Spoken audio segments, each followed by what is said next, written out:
malala ho amin'ny tompo ho aminareo anie ny fahasoavana sy ny fiadanany Jesoa Kristy Tompontsika.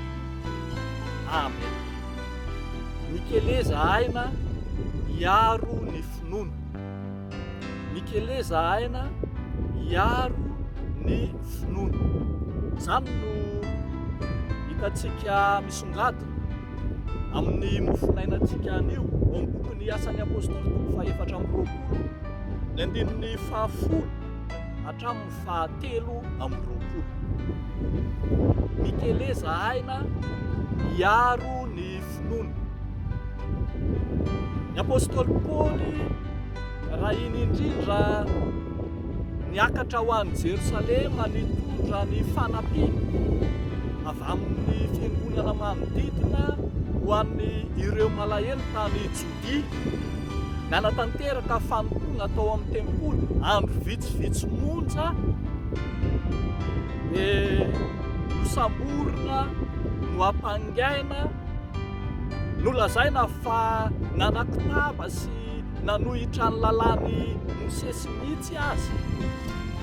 Rehefa mamaky tsara ny soratra masina isika ao amin'ity bokin'ny Asan'ny Apôstôly ity ihany, vao tonga tao Jerosalema fotsiny ny Apôstôly Paoly ny ampitson'iny dia efa nanadina azy Jakoba izay eveka tao Jerosalema hoe ianao no toa mandrara ny olona tsy hanaraka ny lalàny Mosesy.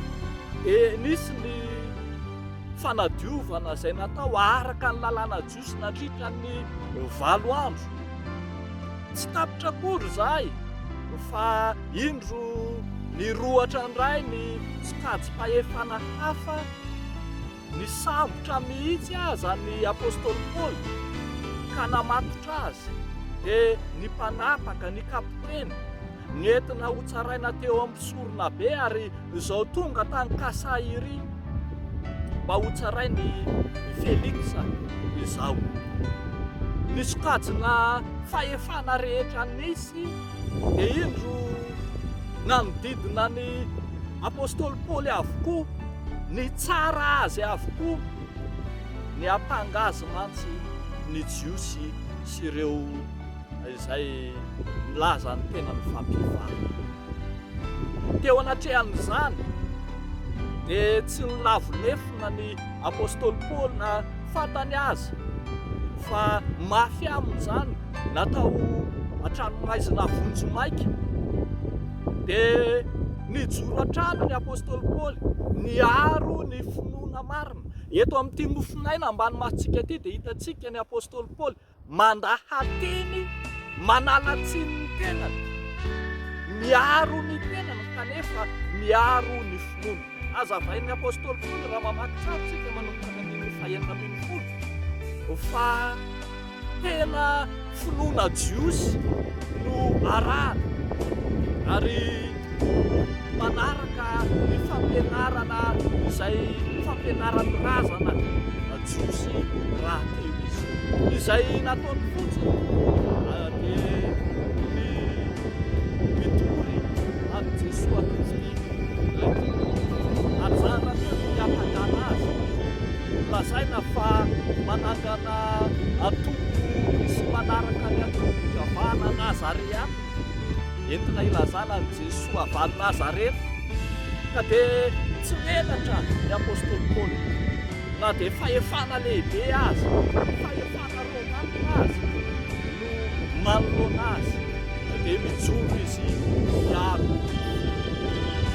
Ny afaka malala ao amin'ny ry kristianina mpanaradian'Andriamanitra tsy ny fahefana samihafa izay misy no hampatahotra sy hampiorohoro ny finoana kristianina izay inotsika ao anatintsika sy ekentsika. Eto hitantsika ny Apôstôly Paoly fa niteraka fidirana an-tranomaizina nandritra 2 taona ity toe-javatra izay hatrehany ity, kanefa tao anatin'izany dia 2 taona nikelezana aina hiaro ny finoana, 2 taona izay nitoriana ny filazantsara, 2 taona izay tsy namelan'ny Apôstôly Paoly raha tsy nandre ny filazantsara nisy tajin'olona rehetra ny fanerasera sy ny faraikabo, na mpitondra fanjakana, na mpiambo, na miaramila, na kapiteny, na ireo izay namagy, na ireo izay miaraka azy tao an-trano maizina azy.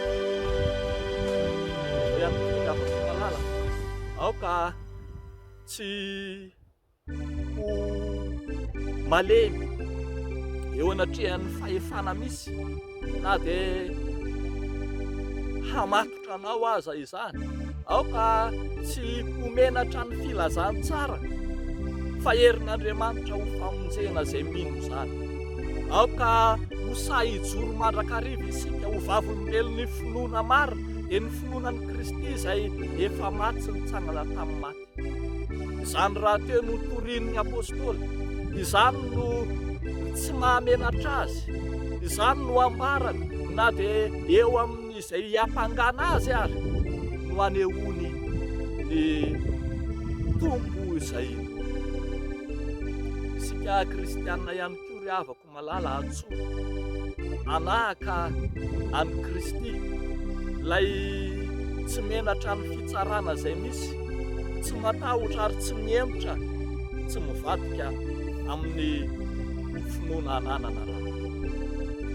Izany no narahan'ny apôstôly rehetra ary narahan'ny fiangonana tahaka ka nananantsika martyra maro mijoro amin'ny finoana ary itao manotompo anao ihany koa ankehitriny mba ho vavolombelon'ny finoana marina ianao ka tsy hatahotra, tsy emotra, tsy ho malemina ho kanosa eo anatrehan'izay fahefana na fitsarana izay misy sy izay manelinely raha.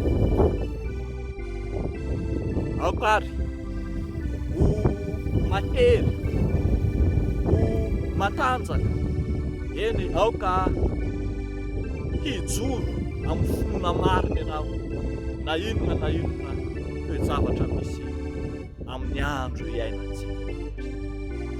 Eo an'Andriamanitra irerian'ny voninahitra. Amen. Mivavaka isika. Tompo Andriamanitra eo, ilay Jesoa zanakao Andriamanitra, ilay vavolombelon'ny finoana hijoroana, narahan'ny apôstôly ary tanterahan'ny fiangonana masina ankehitriny. Ny finoana anao ireriana no mahatsara anay tao sy hampaherezo ny kristianina maro maneran'izao izao, ka asedra sarotra, asedra fizahan-toetra ary hijoro amin'ny finonan-trano.